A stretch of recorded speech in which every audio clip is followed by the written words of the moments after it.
M-am născut să fac asta, asta mi-a fost scris. Scriu și descriu, ăsta-i singurul meu vis. Am trecut printre atâtea și încă mai zâmbesc.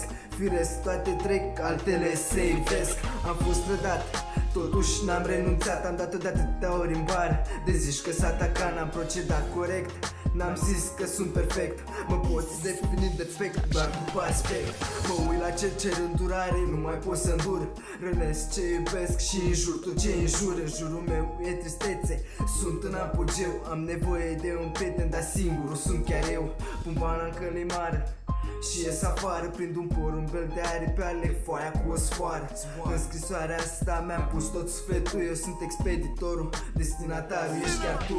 Asta e o scrisoare, lacrimi și sotoare, sânge și onoare, nu sunt vorbe goale.